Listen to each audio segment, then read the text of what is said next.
Join Stella Academy, Goa's best coaching for IIT, JEE and medical exam preparation. Register today for Stellar Talent Search exam. Admissions are open for repeaters medical batch for NEET 2021.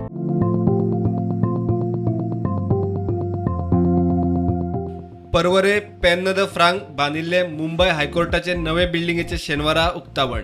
सरन्यायाधीश शरद बोबडे, केंद्रीय कायदो आणि न्याय मंत्री रवी शंकर प्रसाद, गोयचो मुख्यमंत्री प्रमोद सावंत, कायदो मंत्री निलेश काब्राल उक्तावणाक आसतले. सुप्रीम कोर्टाचे 5 जुईज मुंबई हायकोर्टाचे महाराष्ट्रातल्या वेगवेगळ्या खंडपीठांचे 62 न्यायाधीश सुवाळ्याक आसतले. 2013 गोय मुक्ती दिसात तेन्नाचे मुंबई हायकोर्टाचे जुईज मोहित शाहन हे बिल्डिंगेची बुन्याद घाल्ली. तेन्नाचो मुख्यमंत्री मनोहर पर्रीकार सरकारान GSIDC हे बिल्डिंगेचे काम दिवन 18 महिन्याची मुदत दिल्ली. मात काम सोंपता म्हणसर 7 वर्सां गेली. This new state-of-the-art building comprises 7 courtrooms, chambers for the Chief Justice and other judges of the High Court, chambers for Advocate General and Registrar General, visitors room and other facilities are also available here. With video journalist Tukaram Marathe, Mukesh Kumar for Prudent.